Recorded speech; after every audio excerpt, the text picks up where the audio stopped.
Hi hello ನಮಸ್ತೆ ಸ್ನೇಹಿತರೆ, ನಿಮ್ಮ ಪಿ ಕೆ ಸೀರಿಯಲ್ ಅಪ್ಡೇಟ್ಗೆ ಸ್ವಾಗತ ಸುಸ್ವಾಗತ. ಸ್ನೇಹಿತರೆ, ಲಕ್ಷ್ಮೀ ಬಾರಮ್ಮ ಧಾರಾವಾಹಿಯಲ್ಲಿ ಇಂದಿನ ಸಂಚಿಕೆಯಲ್ಲಿ ಏನೆಲ್ಲ ನಡೆದಿದೆ ಎಂಬುದನ್ನು ಕೆಲವೇ ನಿಮಿಷಗಳಲ್ಲಿ ನಿಮಗೆ ತಿಳಿಸಿಕೊಡುವ ಒಂದು ಸಣ್ಣ ಪ್ರಯತ್ನವನ್ನು ಮಾಡ್ತಿದ್ದೇವೆ. ನಿಮ್ಮ ಚಾನಲನ್ನು ನೀವು ದಯವಿಟ್ಟು ಸಬ್ಸ್ಕ್ರೈಬ್ ಮಾಡಿ ಹಾಗೂ ಈ ವಿಡಿಯೋನ ಕೊನೆ ತನಕ ನೋಡಿ ಸ್ನೇಹಿತರೆ, ಲಕ್ಷ್ಮೀ ಬಾರಮ್ಮ ಧಾರಾವಾಹಿಯಲ್ಲಿ ಈಗಾಗಲೇ ಒಂದು ರೋಚಕದ ತಿರುವಿಗೆ ಕಾರಣವಾಗಿದೆ ಅಂತಲೇ ಹೇಳ್ಬೋದು.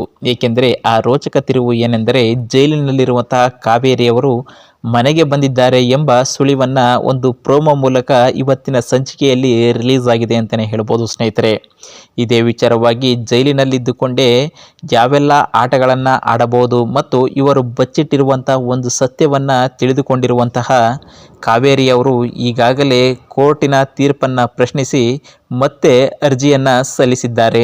ಈ ಅರ್ಜಿ ಕೂಡ ಆ ಕೋರ್ಟಿನಲ್ಲಿ ಅಪ್ರೂವಲ್ ಆಗಿದ್ದು ಮುಂದಿನ ವಿಚಾರಣೆಗೆ ಹಾಜರಾಗಬೇಕೆಂದು ಈಗಾಗಲೇ ಹೇಳಿಕೆ ನೀಡಿದ್ದಾರೆ ಪಾರ್ಥಸಾರಥಿ ಲಾಯರ್ ಅವರು. ಇದೇ ವಿಚಾರಕ್ಕೆ ಮಾತನಾಡಲು ಬಂದಿದ್ದಂತಹ ಲಕ್ಷ್ಮಿ ಮತ್ತು ಈ ಸುಪ್ರೀತರವರಿಗೆ ಲಾಯರ್ ಹೇಳಿದ್ದಿಷ್ಟು. ಏಕೆಂದರೆ ನಮಗೆ ಗೊತ್ತಿರುವಂತಹ ಒಂದು ಸತ್ಯ, ಆ ಸತ್ಯವನ್ನು ಅವರು ಜೈಲಿನಲ್ಲಿದ್ದುಕೊಂಡೇ ಇದೇ ವಿಚಾರವನ್ನು ತಿಳ್ಕೊಂಡಿದ್ದಾರೆ. ಅದರಿಂದ ಅವರು ಅವರ ಬಂಡೆ ಧೈರ್ಯದ ಮೇಲೆ ಈಗಾಗಲೇ ಎಲ್ಲ ಕೇಸ್ಗಳನ್ನು ನಡೆಸುತ್ತಿತ್ತು. ಆದರೆ ಈಗ ಅವರು ಒಂದು ಕಾನ್ಫಿಡೆಂಟ್ ಮೂಲಕ ಈ ಅರ್ಜಿಯನ್ನು ಸಲ್ಲಿಸಿದ್ದಾರೆ. ಈ ವಿಚಾರಣೆಯ ಉದ್ದೇಶ ಅವರು ಹೊರಬರುವುದೇ ಆಗಿದೆ. ಏಕೆಂದರೆ ಒಂದು ಹುಲಿ ತಪ್ಪಿಸ್ಕೊಳ್ಬೇಕಾದ್ರೆ ಜೀವಂತವನ್ನು ಉಳಿಸ್ಕೊಳ್ಬೇಕಾದ್ರೆ ಏನು ಬೇಕಾದ್ರೂ ಮಾಡುತ್ತೆ ಅಂತ ಈಗಾಗಲೇ ಪಾರ್ಥಸಾರಥಿ ಅವರು ಹೇಳಿದ್ದಾರೆ. ಇದಕ್ಕೆ ಶಾಕ್ಗೆ ಒಳಗಾಗಿರುವಂತಹ ಲಕ್ಷ್ಮಿ ಕೆಳಗಡೆ ಕುಸಿದು ಬಿದ್ದಿದ್ದಾರೆ ಅಂತಲೇ ಹೇಳ್ಬೋದು. ಇದೇ ವಿಚಾರವನ್ನು ಈಗಾಗಲೇ ಸುಪ್ರೀತರವರಿಗೂ ಶಾಕ್ಗೆ ಒಳಗಾಗಿದ್ದಾರೆ ಸ್ನೇಹಿತರೆ. ಹಾಗಾಗಿ ಈಗಾಗಲೇ ಒಂದು ಪ್ರೋಮೋದಲ್ಲಿ ಹೇಳಿರುವಂತೆ ಕಾವೇರಿಯವರು ಮನೆಗೆ ಬಂದು ಆ ಲಕ್ಷ್ಮಿಯವರಿಗೆ ಅವರ ಎದೆಗೆ ಒದೆಯುವ ಒಂದು ದೃಶ್ಯವನ್ನು ತೋರಿಸಿದ್ದಾರೆ.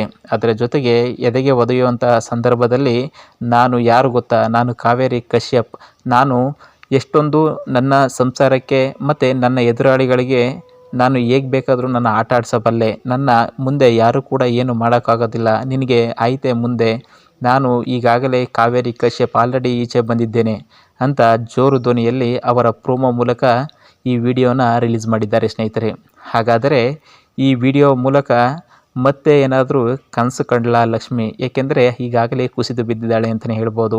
ಮುಂದಿನ ದಿನಗಳಲ್ಲಿ ಕಾವೇರಿ ಏನಾದರೂ ವಾಪಸ್ ಬರ್ತಾಳ ಎಂಬುವ ಈ ದೃಶ್ಯ ಕಾವ್ಯ ಈಗಾಗಲೇ ತಿಳಿಸಿಕೊಡುವ ಒಂದು ಪ್ರಯತ್ನದಲ್ಲಿದ್ದಾರೆ ಅಂತಲೇ ಹೇಳ್ಬೋದು. ಹಾಗಾಗಿ ಈಗಾಗಲೇ ಮನೆಗೆ ಬಂದಿರುವಂಥ ಪಾರ್ಥಸಾರಥಿಯವರು ವೈಷ್ಣವ್ ಮತ್ತು ಅವರ ತಂದೆಯವರಿಗೆ ಇಬ್ಬರಿಗೂ ಸಿಕ್ಕಿದ್ದಾರೆ.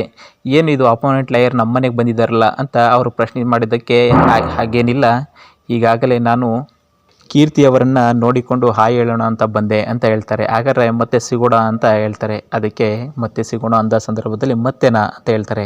ಹಾಗೇನಿಲ್ಲ ಅಂದ್ಬಿಟ್ಟು ತಲೆಯನ್ನು ಅಲ್ಲಾಡಿಸ್ತಾರೆ. ಮತ್ತು ಮುಂದಿನ ದಿನಗಳಲ್ಲಿ ಈ ಕೇಸ್ ಯಾವೆಲ್ಲ ವಿಚಾರಣೆಯ ಹಂತವನ್ನು ತಲುಪುತ್ತದೆ ಮತ್ತು ಈ ವಿಚಾರಣೆಯ ಮೂಲಕ ಕಾವೇರಿಯವರು ಹೊರಗಡೆ ಬರ್ತಾರಾ ಎಂಬುದನ್ನು ಮುಂದಿನ ಕುತೂಹಲಕಾರಿ ಸಂಚಿಕೆಗಾಗಿ ನಾವು ಕಾದು ನೋಡೋಣ ಸ್ನೇಹಿತರೆ. ಅಲ್ಲಿಯ ತನಕ ನಮ್ಮ ವಿಡಿಯೋ ನೋಡಿದ್ದಕ್ಕಾಗಿ ನಿಮಗೆ ಧನ್ಯವಾದಗಳು ಸ್ನೇಹಿತರೆ.